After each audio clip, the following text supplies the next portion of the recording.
বিএনপির প্রধান ব্লান্ডারটা হলো বিএনপির মহান নেতা তারেক রহমানের বিদেশে বসে থাকা। কোনো না কোনো কারণ ছাড়া উনি এমনি খুশিতে বসে আছেন লন্ডনে না, আর জানলেও সেটা আমি মিডিয়াতে বলবো, এটাই বা কেন আপনি ভাবছেন? এটা তো আমি নাও বলতে পারি। যে দলের নেতা নাই সামনে সেই দল অগ্রসর হতে পারবে না, এটা রিয়েলিটি। এটা একদম এই দেশের বিএনপির নেতা কর্মীরা উন্মুখ হয়ে বসে আছে কবে তার নেতা আসবে। 9 মাস হয়ে গেছে উনি দেশে আসেন না, কেন আসেন না? একটা ব্যাখ্যা আমাকে দেন। বসে আছে ব্যারিস্টার, বলুক একটা ব্যাখ্যা কেন শুনে আসবেন না। উনি যদি এই দেশটাকে, এই দেশের মানুষ, এই দেশে ওনার ব্যাপক জনপ্রিয়তা আছে, তারপরে যদি এই দেশটাকে নিরাপদ মনে না করবেন আর কবে মনে করবেন? উনি ইলেকশনের সময় আসবেন না, তখন তো আরো প্রতিদ্বন্দ্বী থাকবে, তখন কে বাসবেন? একটা কারণ।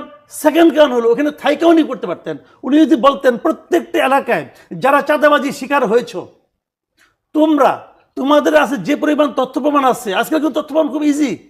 আপনি আমার কি করলেন, 2 দিন পরে কিন্তু আমার রেকর্ডে এসে যাচ্ছে, আমি এটা অন করে রাখলে হয় খালি। তো সেই জিনিসগুলো আমাকে তোমরা পাঠাও মেইলে, এবং সেই মেলগুলো নিয়ে শেষ পরে আমি এটা সবাইকে বলি তোমার মেলে পাঠাও। সকল চাঁদাবাজের মধ্যে একটা আতঙ্ক তৈরি হবে 20 সেকেন্ড যে আমার তো পাঠাবে, কিন্তু এটা হচ্ছে না কোনো আতঙ্ক। তারা জানে আজকে এই বিএনপির মধ্যে 10-12 গ্রুপ আছে, তারা জানে এই ভাই আমাকে বাঁচাবে, অমুক ভাই আমাকে রক্ষা করবে, তারা সব জানে। এই জাইনে নিয়ে তারা আকাম সমান করতেছে, ওনারা কিছু শেয়ার দিচ্ছে। বিএনপি কেন্দ্রীয় নেতারা শেয়ার পায় না, পায় তো রে ভাই। এই দেশটা তো পড়ে গেছে কিছু ধান্দাবাজ লোকের হাতে। শেষ করে দেখুন, জনাব তারেক রহমান কিন্তু বাংলাদেশের লার্জেস্ট পলিটিক্যাল পার্টিকে লিড করছেন এবং খুবই সম্ভাবনা যে আগামী নির্বাচনে বিএনপি জয়লাভ করবে এবং তিনি প্রধানমন্ত্রী হবেন।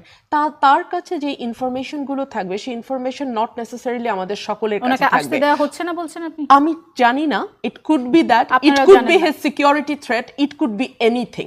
তবে কোনো না কোনো কারণ ছাড়া উনি এমনি খুশিতে বসে আছেন লন্ডনে না, আর জানলেও সেটা আমি মিডিয়াতে বলবো, এটাই বা কেন আপনি ভাবছেন? এটা তো আমি নাও বলতে পারি।